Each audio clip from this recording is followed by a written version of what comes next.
মার ছেলেকে দেখা যাচ্ছে কার্তিককে। গণেশটা কিন্তু অনেকটাই বড় হয়েছে দেখুন। এ হলো মা সরস্বতী বিদ্যাপতির দাতা। আমি কিন্তু আজকে এসে পড়েছি আমাদের দুর্গাচমনে অবস্থিত জয় দুর্গা স্টুডিওতে।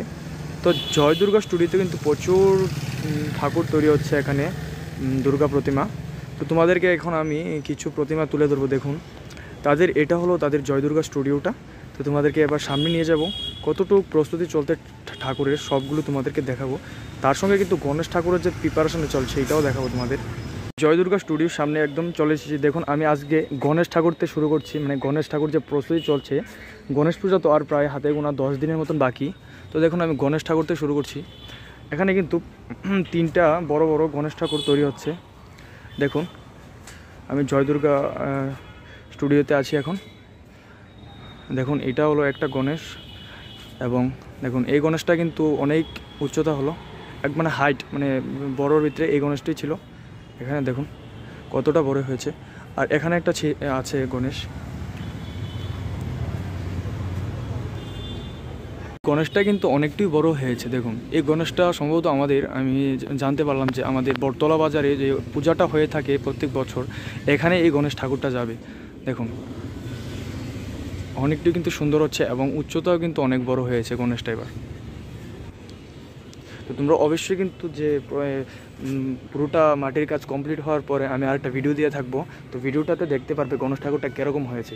তো আমি আর কিছুদিন, মানে গণেশ পুজোর প্রায় 2-3 দিন আগে এসে আমি গণেশ ঠাকুরটার একটা রিভিউ দিয়ে দেখবো আবার, মানে গণেশ ঠাকুরটা কতটুকু প্রস্তুতি নিয়েছে। তো দেখুন গণেশটা কিন্তু অনেকটাই মানে অসাধারণ লাগছে দেখতে সামনে থেকে। তার সঙ্গে কিন্তু তাদের কিন্তু দুর্গা প্রতিমা প্রস্তুতিও কিন্তু জোর কদমে কাজ চলছে। দেখুন আমি ওই দিন তোমাদেরকে শর্ট ভিডিওর মাধ্যমে দেখিয়েছিলাম কিছু প্রতিমা জয় দুর্গা স্টুডিওর। তো দেখুন আজকেও আবার দেখাচ্ছি যে কালকে আমি যে একটা ভিডিও বানিয়েছিলাম কসমোপলিটন ক্লাবের, তো এই প্রতিমাটা হলো কসমোপলিটন ক্লাবের। দেখুন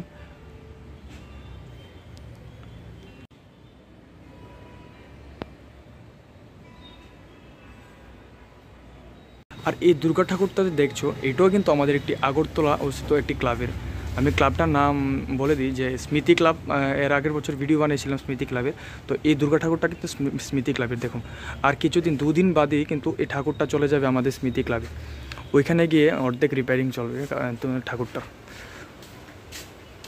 আরও বেশ কিছু ঠাকুর রয়েছে তাদের ঘরে। তো তোমাদেরকে এখন তুলে ধরবো ঘরের যে ঠাকুরটি প্রস্তুতি চলছে ওইগুলি। তো আমি এখন সোজা ঘরে চলে যাব, দেখবো কতটুকু প্রস্তুতি চলছে ঠাকুরের। আমি আগের বার যে এসে শর্ট ভিডিও আপলোড করেছিলাম ও দিন আমি এই ঠাকুরটা দেখেছি, বেশ কিছু কমপ্লিট হয়নি, মানে খের বাঁধা রয়েছিল। তো এখন দেখি এসে মানে প্রায় 80% কমপ্লিট, মাটি টাটি লাগিয়ে নিয়েছে। আর শুধু এখন মার মুখমণ্ডলটা যেন এটা বাকি রয়েছে। দেখুন এ হলো গণেশ ঠাকুরটা। মার ছেলেকে দেখা যাচ্ছে কার্তিককে। তো আমি কার্তিকের কাছে নিয়ে যাচ্ছি তোমাদেরকে। দেখো এখানে কিন্তু সিঙ্গেল যে প্রতিমাটি এখানে আছে। দেখুন কি সুন্দর অসাধারণ প্রতিমা, এখানে আমি দেখিনি আগে। কার্তিককে দেখে চিনিছি তোমাদের, তো দেখাই তোমাদের, চলো। তো এখানে কিন্তু একটি সুন্দর প্রতিমা রয়েছে। দেখুন এটা আগে দেখিনি, আমি এখন ভিতরে ঢুকে দেখছি। এ হলো মা সরস্বতী বিদ্যাপতির দাতা। আর এ হলো কার্তিক, মানে মার ছোট ছেলে। দেখুন এই ঠাকুরটার অপোজিট সাইডে কিন্তু আরেকটি ঠাকুর রয়েছে, দেখাই। দেখুন এখানে যেগুলো ঠাকুর আছে না, মানে দুর্গা প্রতিমা এখানে প্রস্তুত চলছে, সবগুলি কিন্তু অসাধারণ বানিয়েছে এই জয় দুর্গা স্টুডিওতে। তোমরা দেখলে বুঝতে পারবে। আমি ফোন দিয়ে ভিডিও করছি, কীরকম লাগছে বলতে পারি না, কিন্তু সামনে থেকে দেখলে কিন্তু অসাধারণ দেখতে পারবে।